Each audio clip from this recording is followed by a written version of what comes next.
Well, good morning, good afternoon, good evening, everyone, and welcome to the world's most exciting classroom. My name is Joe Grabowski, and I'll be your host for today. This is our 81st episode of the world's most exciting classroom event. We have been traveling for 2 years following Darwin's voyage of the Beagle on board the Dutch tall ship Oosterschelde with the DARWIN200 crew. We started in Plymouth in the UK way back in August 2023. We are now at St. Helena, an island in the Atlantic Ocean, and only a few months away from completing our journey back to the UK. So I'm going to share my screen here. I want you to take a look at this map. And this map here is something you can check out anytime you want if you go to DARWIN200.com. And you can find this interactive map. And you can check out everything that we have done so far. So if I zoom back here to the beginning, you can see where we left Plymouth way back August 2023. And you can see the journey that we've taken so far as we went along the coast of Europe and Africa. We crossed the Atlantic Ocean. We did a kind of a lap around Brazil before we came up and headed out to the Galapagos. We then spent quite a bit of time crossing the Pacific Ocean, hopping from island to island, before we ended up in New Zealand, Australia, back to New Zealand. We had an epic 7-week journey to get all the way back across the Pacific Ocean to the Falklands before we crossed the Atlantic, hitting South Georgia, spending a few weeks in Cape Town. And now here we go. This is what we have left to do. If we zoom in a little closer here, you can see the ship on St. Helena. Then as we back out, our next stop will be Ascension, one of the most remote islands on the planet. No one is allowed to visit there right now. So it's a really unique opportunity for us to visit there. We have special permission with science permits to do some experiments and some science while we're there, exploring seamounts and eDNA in the ocean. We will then set sail for the Azores before we have our final leg back to Falmouth. We'll arrive around July 19th back in Falmouth, back in the UK. So, as you can imagine, we are in pretty crazy remote territory right now. If you want to go back in time, you can click this camera image and you can check out pictures and video clips from the entire voyage so far, including this really cool clip here I'm going to play of the ship at night. So our camera operator, Josh, he flew the drone at night. It was a really calm night. And so he flew it to get these shots. Here's a really cool shot looking down at the ship at night. He was really nervous doing this. Flying the drone at night isn't easy, especially on a moving ship. But good news, the drone came back to the ship and we got these really cool shots of the Oosterschelde at night. So we are on St. Helena right now. I'm going to come back from that screen share. Let's take that map down. Let's put me back there front and center. There we go.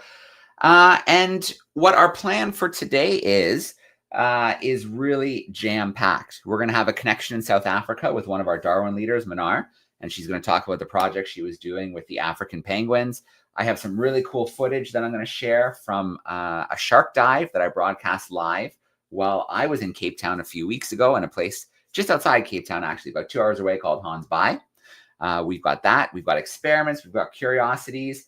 And then our big plan is to connect and learn about Jonathan. Jonathan is Seychelles land tortoise, a giant tortoise. He is the oldest known living land animal. So they figure he's about 193 years old. So our plan today was to go live with Jonathan, but unfortunately, that's not going to work out.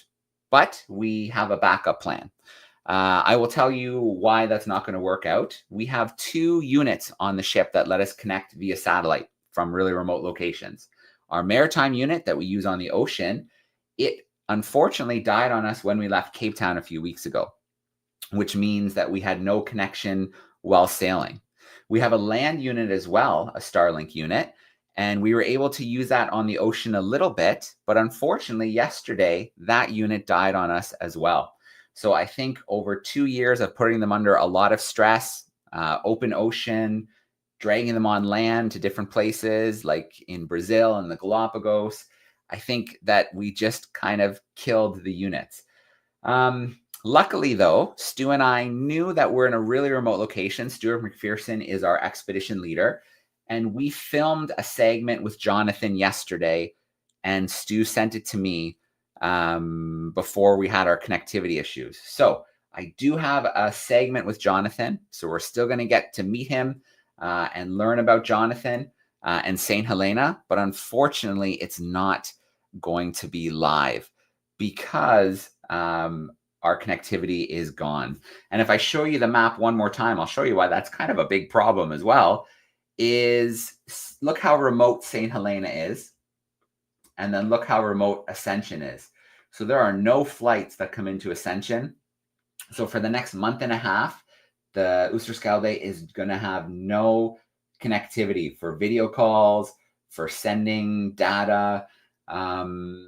They do have a communication system on board. Obviously, there's radio for emergencies, and there is a texting system. So they're still going to be able to text to the land. So everybody will be safe. There's nothing to worry about. But unfortunately, until we can get new Starlink units sent to us all the way here in the Azores, we are not going to be able to have live connections from the ship. So it's a real bummer, but there's just nothing you can do about it. And that's kind of the problem with being in one of the most remote places on the planet. For the last 2 years, we've had amazing connectivity as we've sailed all around our Earth, but technology can only take you so far. Anyways, we still have a jam-packed event today, tons of content coming your way, tons of video clips, connections from South Africa. We're still going to meet Jonathan. It is going to be a busy, busy event. So let's get right into it before we run out of too much time. So I think the first thing I'll do is we're going to play that clip with Jonathan. It's about a 5-minute clip. We're going to learn a little bit about the island. We're going to get to see a little bit of the island. And of course, we're going to get to see Jonathan and his companions on the island. So let's get that clip going right now.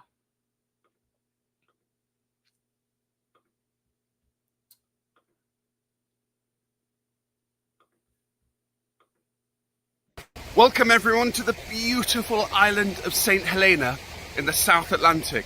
My name's Stuart McPherson. I'm the founder and project leader of DARWIN200, and it's an absolute pleasure to bring you to this beautiful island. Look, I'll do a quick 360. The main town of the island is up through that fortification there, through that gate.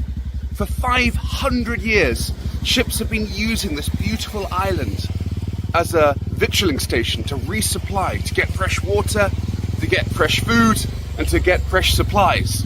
And we are incredibly lucky. The DARWIN200 ship, Oosterschelde, is right out there. Can you see it just over there? That's our ship. Obviously, we're nearly 2 years into our global voyage, and it's just a pleasure and an honor to be coming to this very, very special island. Well, for those of you that don't know, St. Helena is a very important place. It has literally hundreds and hundreds of unique species of animals and plants. In fact, it's sometimes even called the equivalent of the Galapagos in the Atlantic. From memory, I think it's 600 endemic invertebrates, bugs alone, and dozens of unique plants. And there were originally many unique birds, one of which survives, the lyrebird. So it's a very important island for its wildlife and ecology. But there's also 4 very special giant tortoises. The oldest giant tortoise in St. Helena is Jonathan. He arrived on the island in 1882, but he arrived as a sub-adult, so it's actually thought that he was born around 1832. So that would make him about 193 years old. The truth is, his exact age isn't really known because no one was there when he hatched, but the fact that he was nearly an adult in 1888, would indicate that birthday around 1832. And this makes him the oldest land animal on Earth today, at least as far as we know. So this amazing animal is 193 years old. He lives at Plantation House, which is the home of the governor of the island, this beautiful white house. And Jonathan spends most of his time munching grass. He loves eating grass on the lawn. He's a little bit like a natural lawnmower. He keeps the grass nice and short. He has a very peaceful life, but just stop and think for a moment. He's lived for nearly 2 centuries. He was alive not just in World War II, not just in World War I. He was alive through most of Queen Victoria's life. He was even alive when Charles Darwin visited St. Helena in 1836. Okay, he wasn't on the island at that time, but Jonathan was actually alive. He's a contemporary of Charles Darwin. Remember, he was born in 1832, and Darwin came to St. Helena in 1836. So their lives really overlap, and in fact, Jonathan was alive for most of Charles Darwin's life. Well, Jonathan isn't the only giant tortoise here on beautiful St. Helena. There's actually 3 other tortoises. Emma, who's 56, David, who's also 56, and Frederick, who's 53. So these guys are quite young. These 3 tortoises are actually quite young by tortoise standards. Frederick has a bit of an interesting story. He was originally brought to St. Helena hoping that he might be a mate for Jonathan or one of the other tortoises, and he was thought to be a girl called Frederica. But when he actually arrived on St. Helena, it turned out that he was a boy. So he became Frederick instead of Frederica. David's a really lovely tortoise. He loves to wallow in the mud, because remember, these giant tortoises are cold-blooded. So they heat up in the sun during the day, and they like to cool off in mud to regulate their temperature. Much has changed in the last 2 centuries since Charles Darwin visited beautiful St. Helena. Unfortunately, a lot of the forests have been cut down and also destroyed by invasive species like goats. But the conservationists here on the island are doing an absolutely incredible job replanting trees. There's a very important project called the Millennium Forest, in which thousands of trees are being planted to rebuild that ancient ecosystem that Charles Darwin saw, to conserve this beautiful treasure trove of unique animals and plants that occur nowhere else on Earth. Well, I really hope you enjoyed seeing the tortoises. They're very special animals, aren't they? They're so beautiful. We'll go back to Joe now for the next part of the world's most exciting classroom. All right, let me get back to full screen here. So a little more information about Jonathan. I've got a picture here that I want to share. We know that Jonathan's a Seychelles giant tortoise. We know that when he was brought to the island, but a lot of people wonder, well, how do we know how old he is? Well, I'll tell you how we get that estimate. So here's a picture. This picture is from 1888. Oops, I still have that screen share up. Let me try that again. There we go. So this picture is from 1888, and this is Jonathan right here. And so biologists can look at this picture and see that he has reached maturity. So a giant tortoise from the Seychelles reaches maturity at about 50 years of age, which means that Jonathan must be, in this photo, roughly 50 years old, meaning they can trace his birth back to probably sometime in the 1830s, the early 1830s. And then you can see that today that would equal about 193 years old. So it is possible there could be something else alive somewhere that is over 193 years old, but we sure don't know about it on land anyways. In the ocean, we think that sharks like the Greenland shark that lives in deep, deep cold water can live to be over 300 years old. But on land, as far as we know, Jonathan is the king, 193 years old. I see a couple questions about Jonathan in the chat, wondering how common it is for giant tortoises to live as long as Jonathan. It's not very common. I think in the Galapagos, they can kind of trace some tortoises back to being, somewhere around 100, 120 years old. Jonathan has obviously had a huge advantage, being in a safe spot with no predators, being fed every single day. That gives Jonathan a real advantage. Another question here about his diet. Jonathan is fed each day, so he gets grass. And then I think that they will give him a little bit of fruit each day as well. Jonathan is blind, almost fully blind, and almost no sense of smell. Jonathan still, they say, has really good sense of hearing, which is kind of cool. So that is Jonathan. Jonathan's got his pals there, Emma, Frederick, and I think David was the third one. They're 50 years old. Can you believe that? They're 50 years old, and they're still considered young. They've kind of just reached maturity, whereas we've got Jonathan has been around on the island since the 1880s and likely was born all the way back in the 1830s, which is just amazing. Okay, so I want to show you another really cool thing on St. Helena. There is a staircase there. Let me share this staircase with you called Jacob's Ladder. I'm going to play this little clip here, and I'll talk over the clip a little bit too, and tell you a little bit about Jacob's Ladder. So let's see this should play now. Turn the volume down a bit. Okay. So Jacob's Ladder is a staircase with 699 stairs. It connects the Jamestown, so the town kind of down in the valley, up to the fort up on the top of the hill. Back in the 1800s, it used to be a rope ladder. So could you imagine climbing this rope ladder that was way over 100 meters tall? Now it's this set of stairs on a very steep incline. And so each year there's a challenge where people race to climb to the top of this staircase, which rises over 100 meters, over 700 steps. I think the record right now is somewhere between 4 to 5 minutes is the record for getting to the top from the bottom in Jamestown up to the fort. You can see here people are pretty exhausted as they're trying to make their way up these 700 steps. They are crazy steep. Like I said, back in the early 1800s, this would have been a rope ladder to get from this little town up to the fort. And so the record is somewhere between 4 to 5 minutes. I tried to convince, I sent Stuart a WhatsApp message before we lost connectivity to see if we could challenge him to try and beat the record, but I don't think he's going to try and do it. I think it's a very, very hard thing to do to get to the top of this staircase.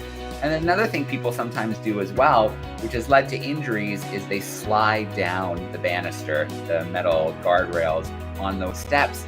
I think you can see why that's probably not a very good idea. And I think you can see why it's led to some injuries as well.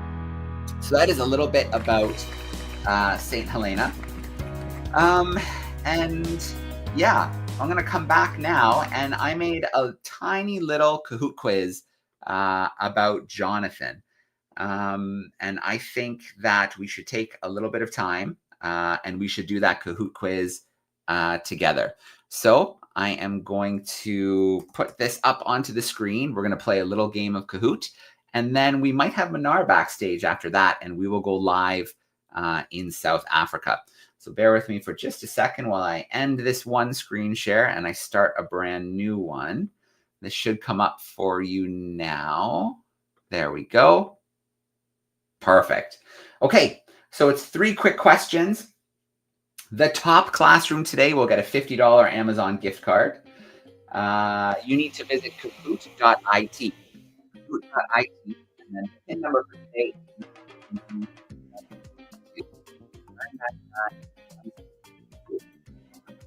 Then it should bring you in and give you your cool animal name. Like we've got the Royal Pony, the Inspired Ibex, the Mighty Lizard, the Mystery Lobster.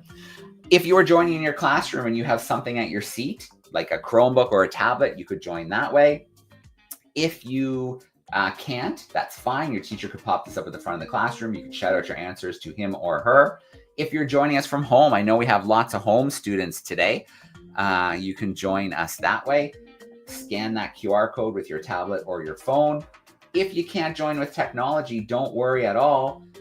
You can still play along and see how you do. But at the end of this, I'm going to ask the teacher or the home student to send me an email so that we can send you a little gift card for playing our Cahoot today and coming in that top spot. So a quick recap of what we're going to get up to now. We will have our Cahoot quiz. Hopefully Manar will be with us backstage and we'll talk about African penguins. And she'll share her experience. She's still in South Africa. She's volunteering with the African Penguin and Seabird Sanctuary right now in Gansbaai. And then I've got some really cool footage from when I was there and did the live shark dive that we'll share. We've got a brand new experiment. We've got a curiosity of the week. So there is still a lot of content for us to get to and still some live places for us to visit.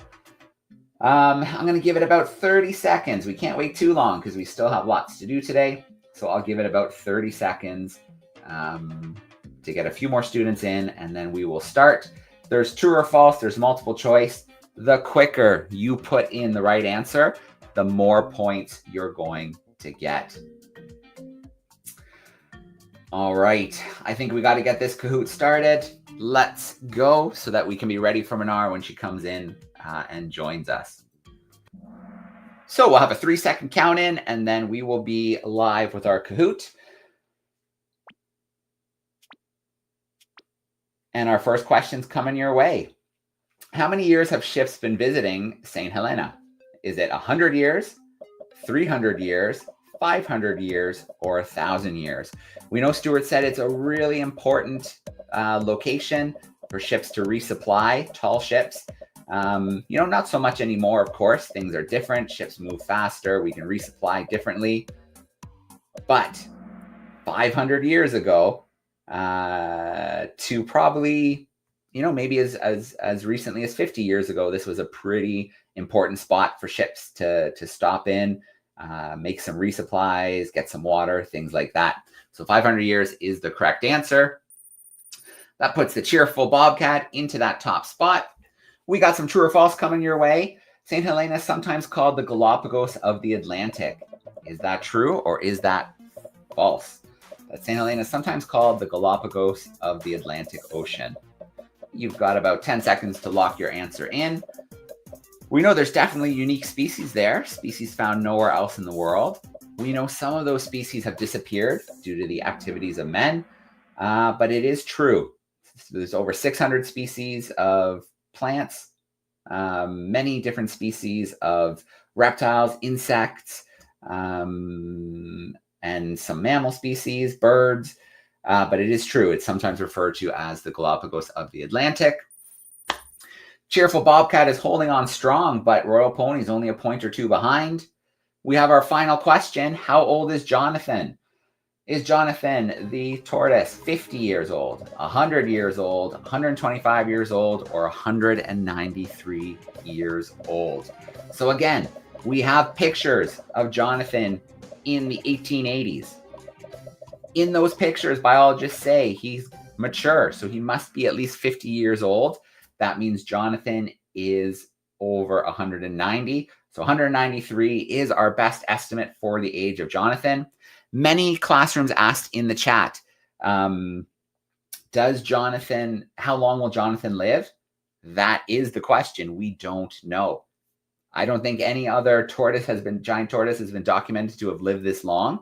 So we have no idea how long Jonathan is going to live for. So we're going to see it unfold in real time. In third place, we've got the charming impala. In second, we've got the polite llama.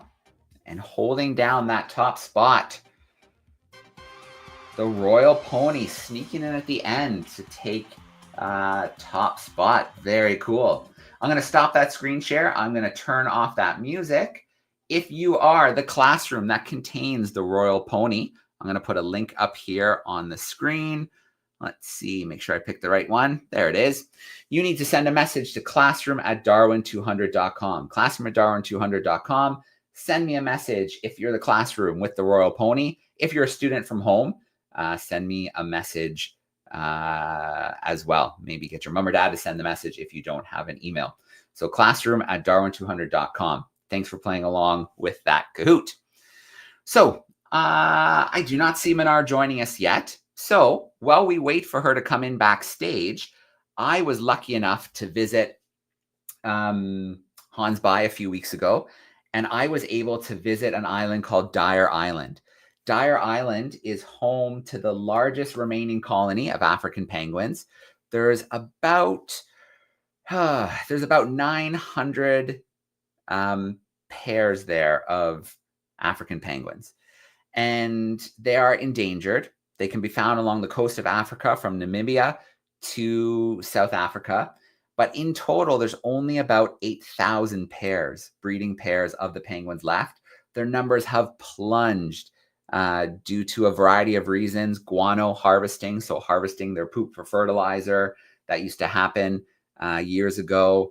Overfishing, oil spills, climate change. There's a whole bunch of things contributing to the decline of the African penguins.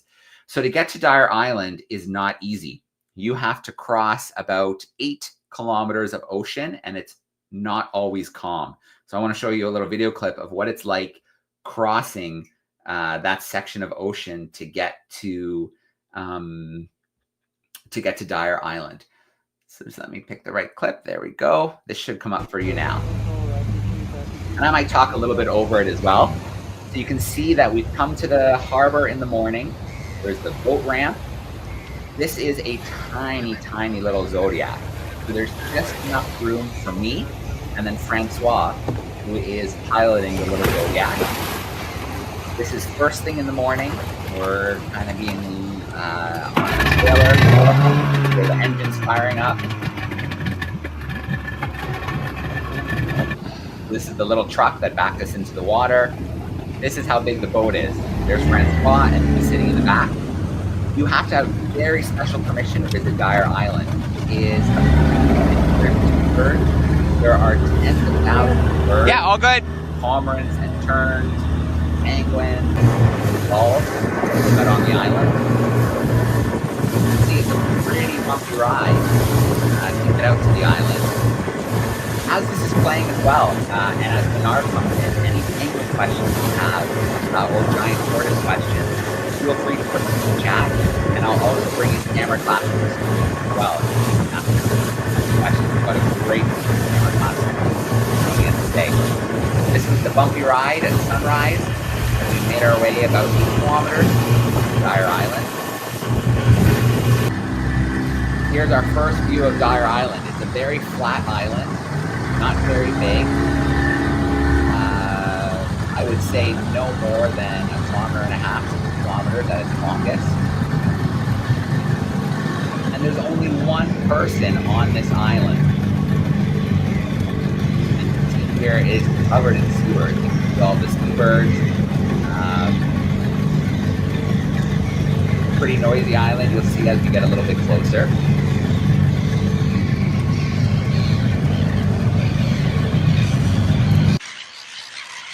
And then this is what it looks like on the island. You can hear all the birds in the background, and then we have all these nest boxes. And I think when Manar comes in, she might actually be there right. Oh, yeah, perfect. I'm going to bring her in shortly. But you can see all these nest boxes are where the penguins can get shelter, where they can lay their eggs, where the chicks are protected from predators, from the sun. So normally this would have been little caverns, little rocks. It would have been guano that they could have dug down into. But since all that guano has been removed, they've had to put these nest boxes on the island. So very cool. I've got a couple more clips I'll share with you a little bit later. But since we have our connection here from South Africa, from Gansbaai, I think we should take advantage of that. So let me grab our Darwin leader. Manar, how are you? Hello. Hi. I'm good. Thank you. Good. Well, it's so great to have you joining us live today. It's amazing that not only did you go to Gansbaai to be a Darwin leader, but you stuck around a little bit longer. Yeah, it's true. Thank you for having me. I actually came here for the Darwin project, and I figured I can volunteer for a few more weeks. So I stayed and took the opportunity. Awesome. Well, look, let's get started. And I think you should introduce yourself properly. Tell us a bit about you and where you're from. Okay, so my name is Manar. I'm from Tunisia, and I'm a Darwin leader and also a National Geographic Young Explorer. And I got the opportunity to join the Darwin project here in Cape Town, and I got assigned the African penguin. And it's been really great experience. Awesome. And so that's pretty cool because you're pretty much as far north as you can be, where you live in Tunisia, and then you are down pretty much as far south as you can be in South Africa. That's pretty awesome. Okay, well, I mean, tell us what your time was like with marine dynamics and Dyer conservation. What did you get up to? So as a volunteer, I have the chance to go on boats every day. I can choose whether to be on the whale boat or on the shark boat, and to just help out with serving clients on board. And also I got the chance to volunteer for the African penguins feeding at their rehabilitation center that they have here. So it's been really amazing experience having the chance to go for the feeding time and try to help them out with feeding African penguins that are here, that are here because they've been rescued. There are some that are injured and blind penguins, that they can't survive in the wild, so they keep them here at the conservation center, and they're taking good care of them. So I I can volunteer and help out with, if there's help needed. All right, that's great.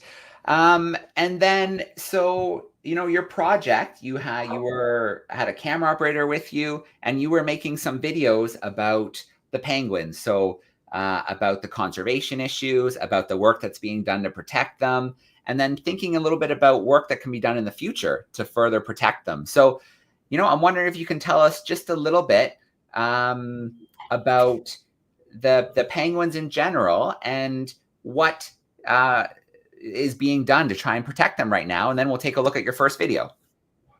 Sure. So as you all know, the African penguins are considered critically endangered species by the international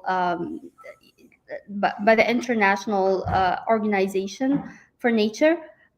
So there are so many conservation efforts that are being done to help turn things around and help save the African penguins from going totally extinct by 2035, which is really around the corner.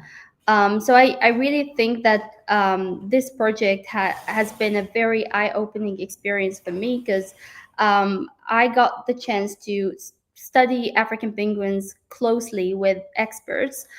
So historically, there are two factors that resulted in this rapid decline, which are the guano scrapping, which is the bird dropping from the islands that were scrapped out of the island, and it's affecting the African penguins as they're forced to breed without a shelter to protect them.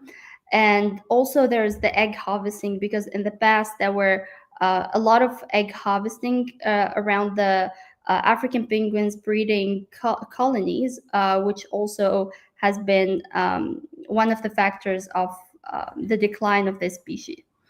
So right now, currently, there's also the problem of overfishing around the African penguins colonies. And through the current conservation project and the community mobilization, they managed to convince the government to put laws to restrict fishing around close to the African penguins colonies, which is something really hopeful for the future of the African penguins. And also there are a lot of community programs. So here at the Marine Dynamics Academy and at the African Penguins and Seabird Sanctuary, they host community events where they invite young people and local communities to join the conservation efforts that are being done here in Gansbaai. And also there are so many school presentations and school programs which they invite young people to be involved in the efforts that Marine Dynamics are doing to help save the African penguins as well. So through the video that I worked on for the Darwin project, we try to shed light to this huge problem, and hopefully show the world that we are hopeful and there's still hope to turn things around if we if we help educate the community here, and if everyone can share the word and join those local conservation efforts, they can definitely be part of the change and make a difference. All right. Well, I think we should take a look at your first video, and then we'll open it up to some questions from our classrooms who are tuning in. So bear with me for just one moment while this video comes up nice front and center for us. Here it is. Let's take a look.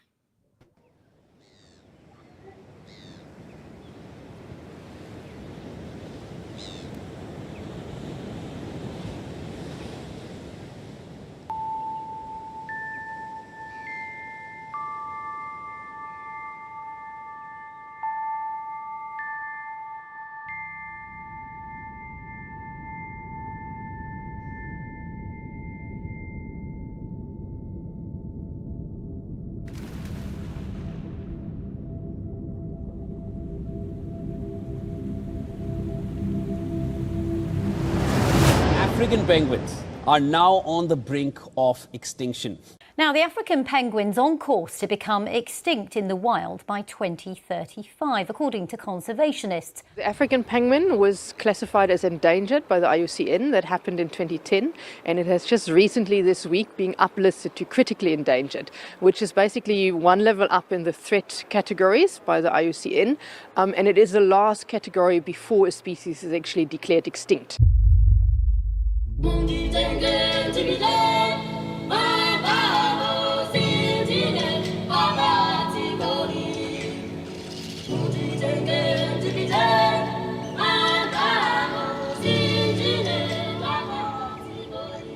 My name is Manar.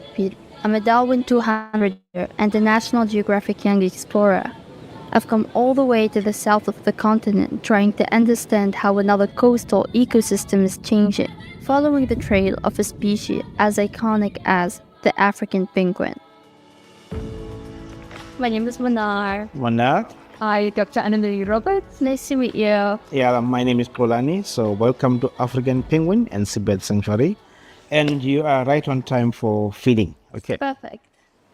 It is thought that the African penguin was first observed by the European seafarers like Bartholomew Diaz and Vasco da Gama that passed the coast of the Cape of Good Hope around about 1457, 1458. And they were formally described and illustrated by scientists and birders in the mid-18th century. So we've got a long record of African penguins being observed in the area. In about 1920, it was estimated that there were more than 1 million African penguins from the coast of Namibia around the whole South African coastline. There was a formal bird count in about 1957, and they counted 150,000 penguins, which is already quite a decline. And a recent count in 22 about, they recorded just under 20,000. So it's a massive decline. In the olden days, early sort of 1910 around there, they scraped guano off the bird islands, the islands that the penguins used to breed on mainly. The guano is bird droppings, and over the thousands of years it accumulated. They talk about 4 to 6 meters of guano on the surface of the islands, and it's used for fertilizer. So the people came and they scraped it off and sold it as fertilizer. Well, the penguins used it to build their nests in. They hollowed out nests in the guano. It was temperature controlled. It gave them protection from predatory birds and other predators, and once they removed the guano, they had no protection. They actually had to breed on the ground, so they had no protection for their eggs and for their chicks. That's crazy. The other thing that caused a massive decline is us humans used to collect the eggs, and we actually have historical records where they in 1920 exported about 440,000 eggs to Europe, and by about 1957 the last record showed that they exported just about 90,000. So it just shows you the decline of the availability of the eggs. And penguins just have 2 breeding seasons per year. Mainly they lay 2 eggs. So if you can think, they remove those 2 eggs and it caused a massive decline in the population of the penguins.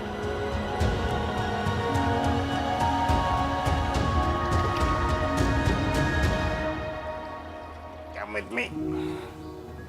So what's the name? So her name is Sandy. Sandy. Yeah, she is 14 years old. So she's one of our oldest penguin here. There's a lot that we still to learn and understand about these birds. And they are the only penguins you found in Africa, between Namibia and Port Elizabeth. So mostly they are on the islands, the colonies, and then we only have 2 land-based colonies in South Africa. And then now they're trying to establish the 3rd one, which is at the Whoop, where there used to be penguins before. But because of the Cape leopards, the honey badgers, caracals were killing the penguins in the area. So the penguins decided, no, let's abandon this place because it's not safe for us. What they've done now, just to make sure the area is safe, so they put the electric fence that is high enough, and they have cameras just monitoring the area. Now they're releasing penguin chicks, like penguin blues from Cape Town. Then we know it takes about 3 to 4 years when they're ready to breed, and then they will always return in that place because we know, okay, they know where is home. If they fledge from here, they will return here. It doesn't matter if they go to Cape Town, to Namibia, they'll always come back. And that's the idea of studying a land-based colony.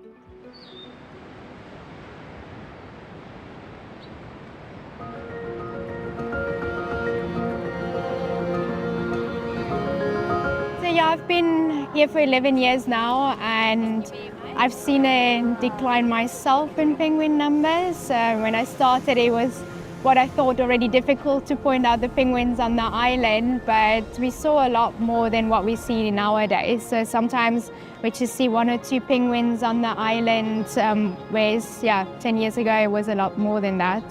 I wonder how the island looked like before noticing this rapid decline. So reports from back then, they said the island was covered in penguins. Also some islands on the west coast, they took photographs, and there was like literally penguins everywhere. It must have been amazing to see so many, but sadly I wasn't able to see such huge numbers of penguin myself because they've been already declining before I came here.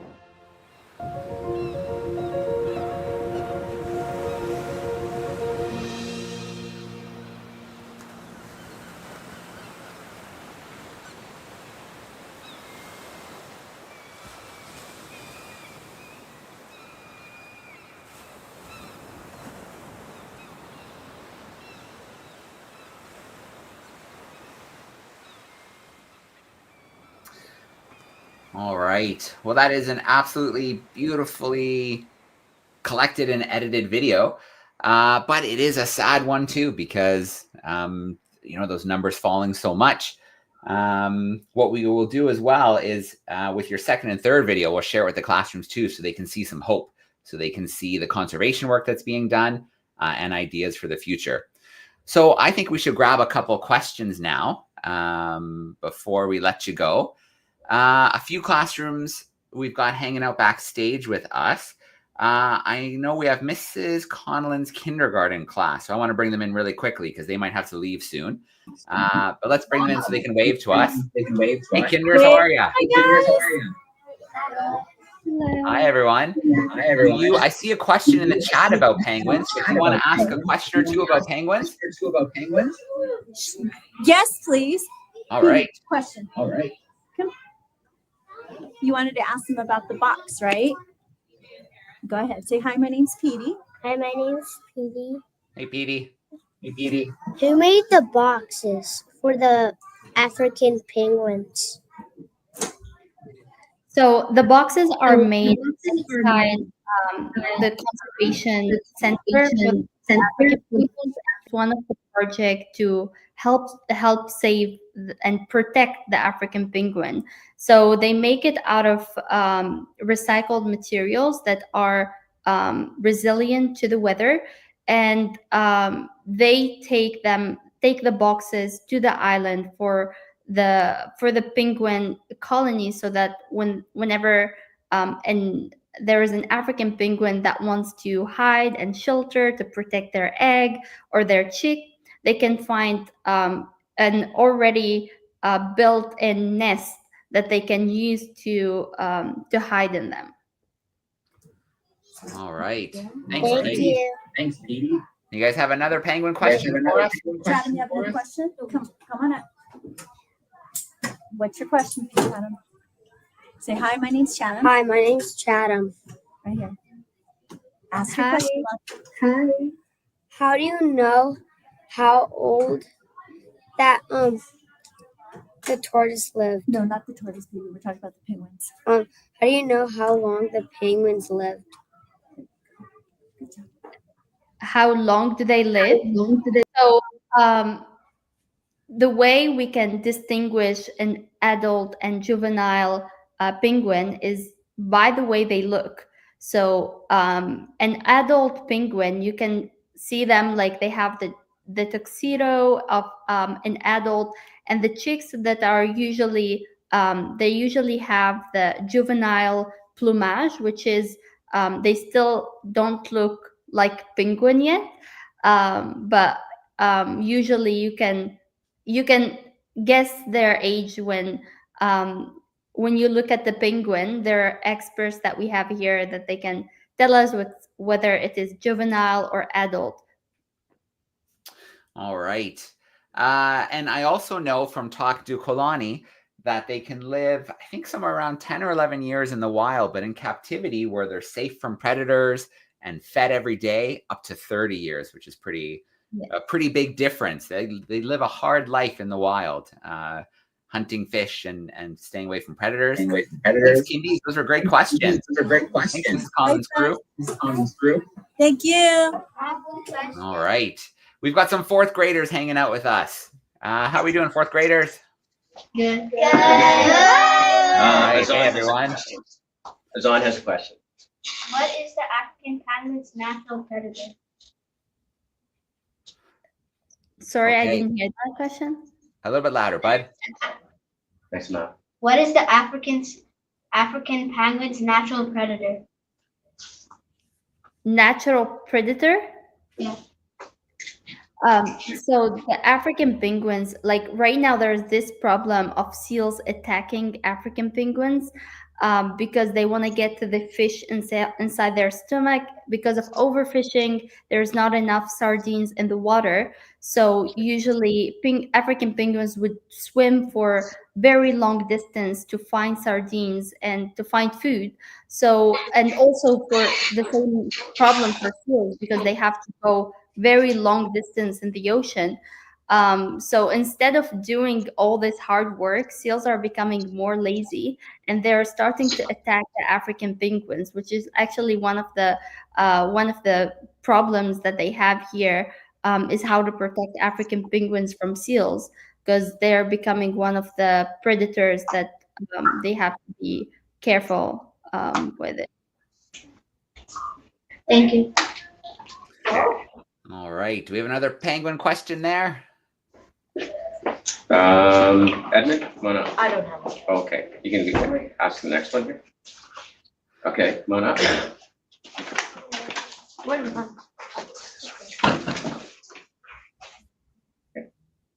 Okay, right here. Do you feel the penguin? Do you feed the penguins, or do they get their own food? So in the wild, the African penguins would swim to get their own food. But if they're in a conservation center because they're injured or blind, or they were rescued by the team, usually they're being fed sardines. So yeah, sometimes we will need to take the penguin and feed them the sardine inside their mouth because they cannot eat themselves. So yeah. All right. Thanks, fourth graders. Great questions. Okay, Phoenix School. Let's bring the Phoenix School front and center with us. How are we doing today, crew? So my name is Leon, and I'm in 5th grade. And my question was, do you know if the African penguins migrate? And if they do, why would it be that they migrate? And yeah, that's my question. So for African penguins, yes, they migrate, but there are some main colonies where you can find penguins at all times. Like they choose, like for example, here in South Africa, there are African penguin in Boulders Beach, which is far from Gansbaai, the place where the video was shot. And there is an island called Dyer Island that is mainly for another colony of African penguins, and they definitely move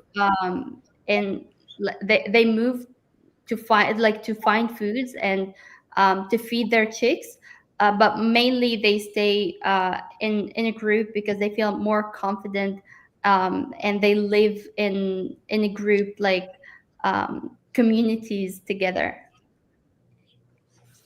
Thank you. All right, we got another penguin question handy.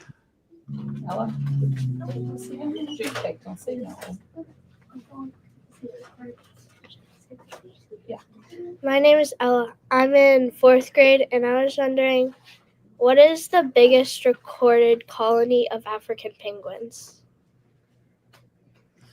The biggest recorded colony. Well, I actually don't have an answer for that question because the numbers are always changing. Like for example, there is now with the African penguins decline in numbers. In the past, that there used to be much more African penguins that are present now, and there is a decline that are seen in 99% in 3 generations, which is a really big number.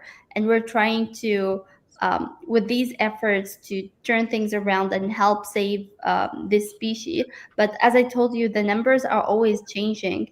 But there is definitely what we can see is the numbers are dropping in every generation. Thank you. All right. Thanks, Phoenix School. I want to bring in our Country Hill 6th graders. They're hanging out backstage. If you want to unmute the microphone, I know you've got a question.